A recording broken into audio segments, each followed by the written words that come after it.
This is Lola Lee T. Hi everyone, welcome to 90 Day Fiancé Before the 90 Days, Season 5, Episode 6. This is a review and a recap. So Mike and Ximena chat about the possibility of getting her tubes untied. Ximena made it clear to Mike that she could not reverse her fallopian tube surgery because her tubes were actually burned. So no possibility of reversal. And I guess Mike is okay with this because Mike told Ximena that he accepted that he could not have kids with her and said he would raise Juan and Harold as his own. In my opinion, I'm going to give Ximena the side eye here for her tricks. I really feel like she should have told Mike about her baby making situation when any talk of having babies came up. And she obviously hid that from Mike. And I think we can all assume why. Mike took Ximena on a romantic mountain getaway, but things got really cringy when Mike farted while making out with Ximena. Oh my God, Mike.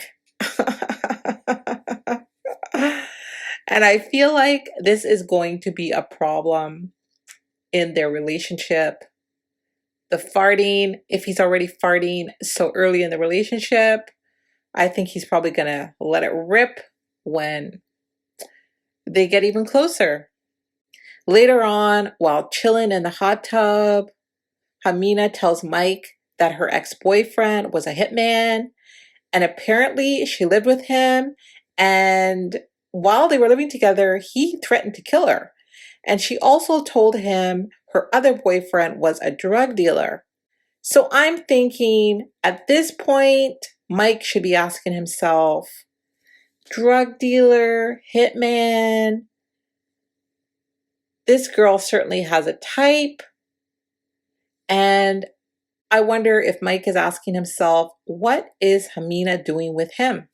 Mike makes a facial expression that showed that he was actually worried about the fact that Ximena dated such interesting, dangerous men.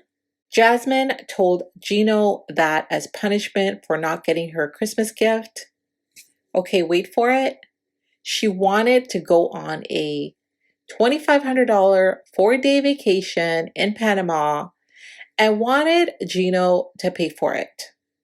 Gino does agree to this to make Jasmin happy. But I mean, Jasmin, this man just paid probably thousands of dollars to come see you. He probably pays for every time you guys go out to eat.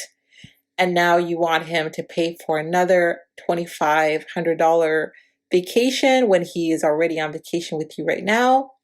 But I have to pause here and say that this relationship is giving me sugar daddy vibes. And I wonder, did Gino meet Jasmin on a sugar daddy site? This is just me wondering, speculating. This is alleged.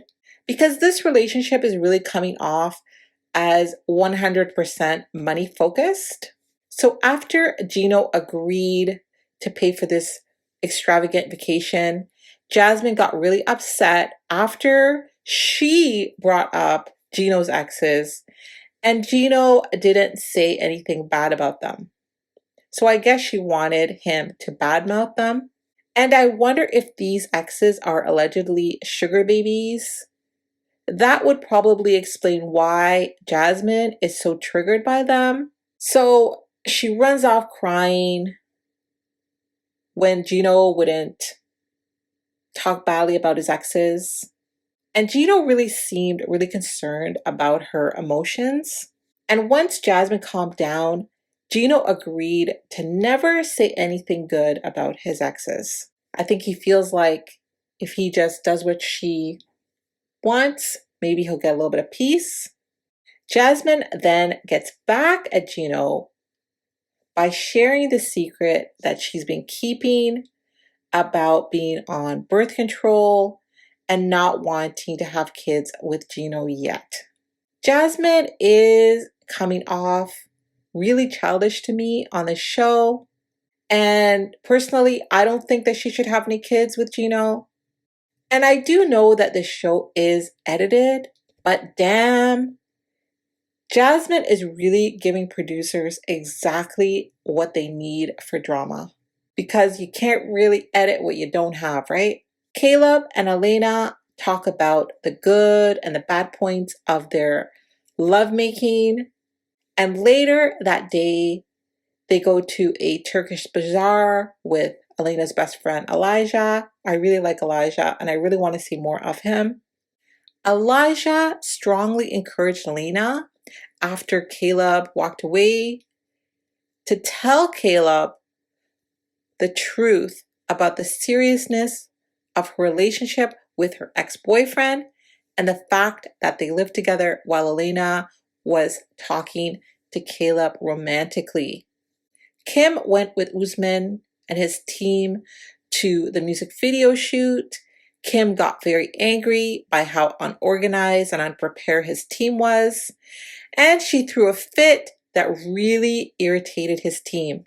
Kim argued with Usman's team in the car on the way back to the hotel, and I was actually really impressed with how Usman supported and took up for Kim.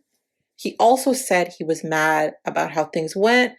Usman said in a green room interview that he appreciated how Kim had his back. And I really feel that the producers on the show are doing Memphis dirty. Why did they include the bathroom scene? Memphis had a bad stomach issue, and she said she had to go number 2. Hamza encouraged her the whole time she was in the bathroom. And it was actually a really cringy scene. It was a little weird to watch.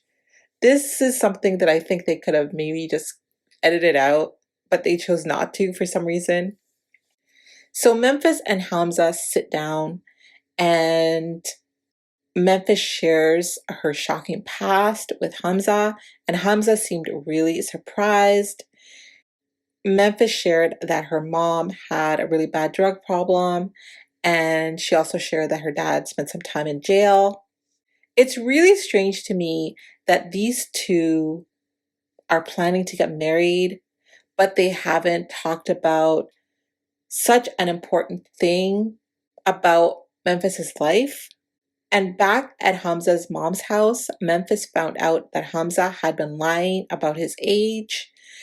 And he is actually 26, not 28, like he told Memphis. The lie got Memphis really upset, and she actually demanded to see his college degree to confirm that he was telling the truth about his job skills.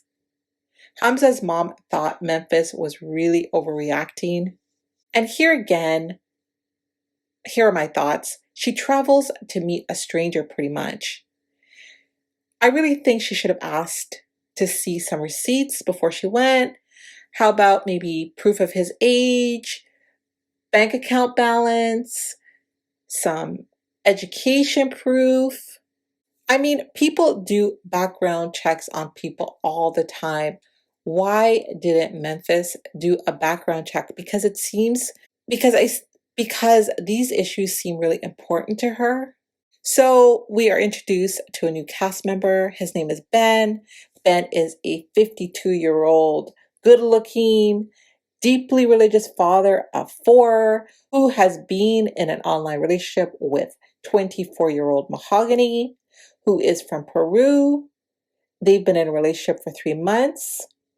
And even the name Mahogany seems very fake to me. It just sounds like a stage name to me. Ben tells his friends about his upcoming trip to Peru to meet Mahogany, and he tells his friends that he has already given her, I guess he loaned her $1,000. That does concern his friends. Ben shares that he has been catfished before. He said he also was scammed by a man in Nigeria, pretending to be the love of his life. So Ben shows his friends a video of Mahogany introducing herself, but his friends thought the video was fake.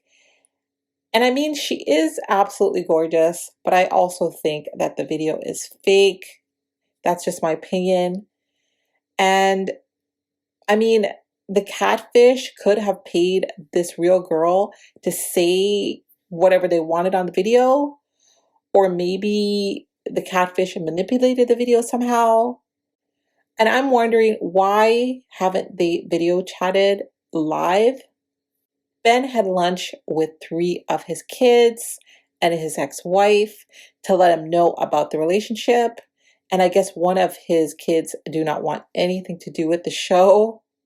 Well, his family do not seem to support this new relationship. And we also find out that he had previously been in a relationship with a woman 18 years younger than him. Now we're finding out that he has a type. And I guess while he was in this relationship with this younger woman, he really neglected his kids and he put all his focus on his relationship. So his kids are worried that if he gets deeper into this relationship with Mahogany, that he will again neglect them and only focus on Mahogany. So that is my recap and review. Have you guys been watching? What do you guys think of the show? Alina has been getting some heat online. I'm going to be doing an upcoming video on that. And Jasmin has been getting dragged on social media for her behavior with Gino.